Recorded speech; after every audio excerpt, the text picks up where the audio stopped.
We're with Mike Martinez, who is currently serving Austin City Council Place 2, and he's running for mayor of Austin. Thank you for being here, Mike. I'm glad to be here, Brandy. Thanks for having me. Absolutely. So first of all, just say why you wanted to step up. It seems like you've been grooming yourself for this for a while, and you have a vision. So tell us about that and why you want to be mayor. Well, obviously, I think Austin is at a point where we are about to have the biggest change in governance in our history. Mm-hmm. At least 9 out of 11 council members will be brand new. And I think that's a good thing, by the way. I supported 10-1 and only 10-1 because I believe it was time to move past our at-large system of government.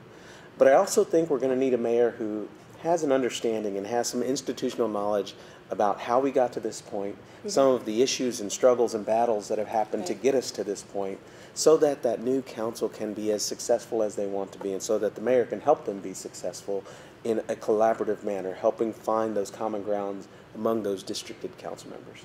Excellent. So when you think about the next 5 years in Austin, what is your greatest hope? My greatest hope is that we continue to improve our form of government, to have a body that reflects and represents all of Austin. That was one of the reasons why I supported single-member districts. I just felt like more and more folks were feeling disconnected with City Hall. And one of the ways to improve upon that connectivity was to create district representation so that citizens, no matter where they live in Austin, feel like they have a representative that represents their area, their district, and even their issues for that matter. So that's what I hope, is that we come together even more as a community, focusing on the issues that are important to all of us. Okay. What's your greatest hope for the environment in the next 5 years? Obviously, climate change is the biggest priority in my opinion. And you sponsored the resolution. That's right. I did co-sponsored the resolution. We must take every possible aggressive measure to curb climate change. And that's not just about air pollution or air quality as some might think. It's about water, it's about energy consumption, it's about transportation and public transportation. And that is why I've led the effort the last 4 years to turn Capital Metro around, providing 32 million trips a year to Austinites. If I had to say there was one environmental policy that had the biggest impact that I worked on, it was becoming chairman of Capital Metro, because what most folks don't know is we almost lost our public transit agency because of the shape it was in. Right. We need more people having more options than single occupancy vehicles.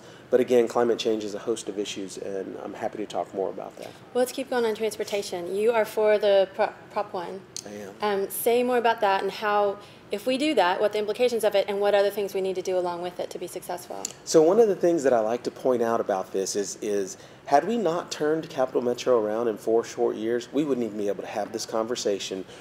The community's trust had eroded to a point in our agency to where there is no way we could put a ballot measure like we have on this November's ticket and expect citizens to entrust Capital Metro to take that next step. Now we're here. We've turned the agency around. I'm supporting Proposition 1. I don't think it's the solution to all of our concerns and issues, but it is that step in the right direction. It is another step in the right direction. I also like to remind folks of just 14 short years ago, when my oldest son was 2 years old, we had a ballot initiative that had a full 51-mile circulator system at about $1.8 billion in cost. And it failed by less than 2,000 votes. It failed. Today, we have a 9.5-mile proposed system for about $1.1 billion. That's the cost of not making these tough decisions. That's the cost of not building the infrastructure that we need to get folks to have more options than just their vehicle. And so I'm supporting it. I realize that that some may believe it may not benefit all of Austin. But when you look at the entire 50-year visioning of Project Connect, that's where you truly see the benefit. Right. And we have to start somewhere. And you have a vision for your son to not have to use his own car when he grows up. Not just my son, but yes, I responded that way in one of the questionnaires. Our youngest, Diego, is now 2. My vision for Austin is that if you want to use your car someday, that you can reasonably and not be sitting in traffic for 3 hours. But if you don't want to even own a car, that you don't have to, that it's not a necessary component of everyday life in Austin. That truly, to me, is a world-class city. When you have world-class transit and when folks can have an option. But transportation and not owning a car also speaks to things like affordability. Sure. It impacts the environment. It impacts your wallet. So it touches on so many issues. It impacts quality of life in neighborhoods so that Right. you don't have cars cutting through the neighborhoods trying to connect to that roadway that they need to get to. So transportation is arguably a huge issue. Okay, so transportation ties very closely to land use. It does. Code Next is an effort to implement our new Imagine Austin plan. Say more about how we're going to get to the place where we're not required to drive all over the place. As we have in Imagine Austin, we lay the vision for neighborhood centers and nodes of growth that we believe Austin can handle that density in certain areas. Where are some of those areas? I think there's misconceptions. The areas are where we see multi-modes of transit interacting with one another. So the Justin Lane Station, the Highland Mall track. If Urban Rail passes, you'll see other opportunities, the East Riverside Pleasant Valley corridor, MLK where the Red Line intersects. Those are areas where, and there are other areas not specific to rail, but even to vehicle transit, where we believe that some of the density that's coming to Austin that we know is going to be here in the future, we can handle that. We have to be judicious about it. We have to make sure that we have the infrastructure to handle that kind of growth. What kind of housing could they live in? Could they afford, especially if it gets real popular around those areas? And that becomes the other issue, is that we have to make sure that we have policies in place that take advantage of the densification opportunities that require things like on-site affordability, that require affordability at levels that impact those that need it the most. Those are some of the things that we've worked on at the city, and we need to continue moving those issues forward. Okay. Let's talk about climate. You touched on it and you sponsored the resolution, but what are the categories of areas that we're going to need to take action? And how will you provide leadership on that specifically? One of the ways that an effective leader, especially at the city government level, can benefit the community the most is simply asking the tough questions of staff. I support our staff, and we have tremendous workers at the City of Austin. But there are times when you have to question and say, you know, I appreciate your advice, but I think we can do a little bit better than that. I think we can push a little bit harder than that.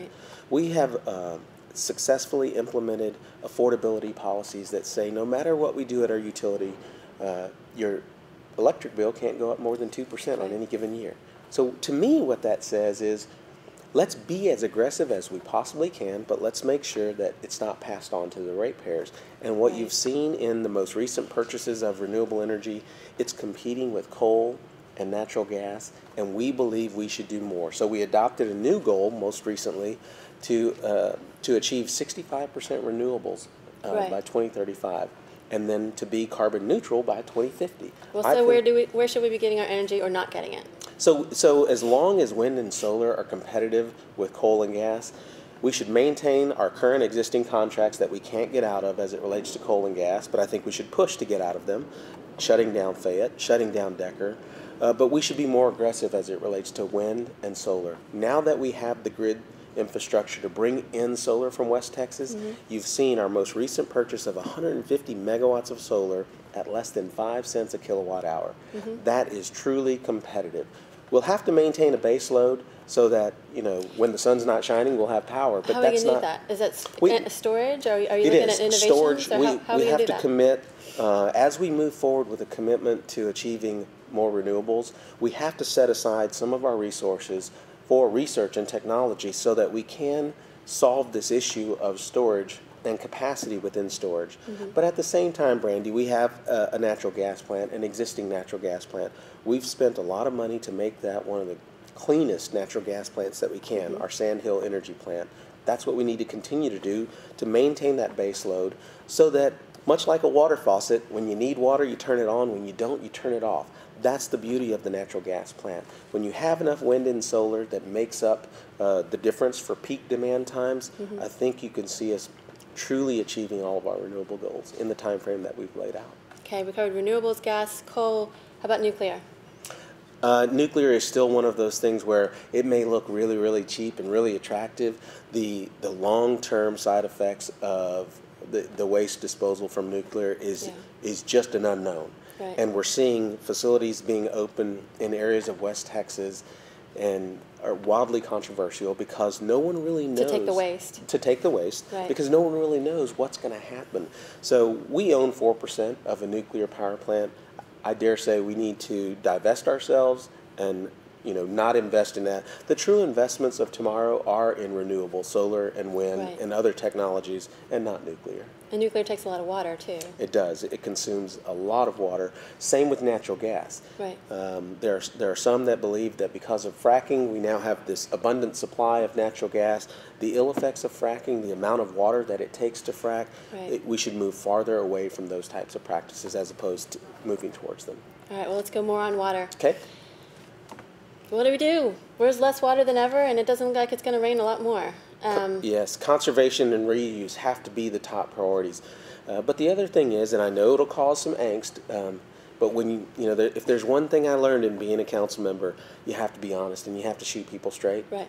I'm willing and prepared to raise water rates so that potable water is charged at a fee that makes people understand how valuable right. it truly is, so that we can move towards more reuse. Mm-hmm. Right now, the city only reuses about 3% of its water. Right. We can do much better than right. that. And so I have pushed over the last few years to implement gray water systems. Even just a pilot program. Staff has some concerns about intermixing the gray water with our potable water. I get those concerns, but there are communities all over the country and all right. over the world that have already done this. Not brand new. So we're not, we're not breaking glass ceilings here. We're just trying to catch up in some regards. So, what else do we do? I mean, you've talked about leaking infrastructure. Like, what do we do? I mean, that's been true for years. We've had leaky pipes, and mm-hmm. we're losing a lot. What's the percentage we're losing of water? We're losing about, I think it's 10. Gosh, I want to say. Is it 10 million gallons per day in leaky infrastructure? I'm pretty certain that it's about that number. So how do we, I mean, if we just got that done, wouldn't that make a huge difference? It would. How do we do it? Why can't we? Well, why haven't we? We have to have an aggressive program that puts a plan in place. Because we're talking about, hundreds of millions of dollars in infrastructure right. and digging up roadways and causing disruptions to traffic patterns. But we've done it before.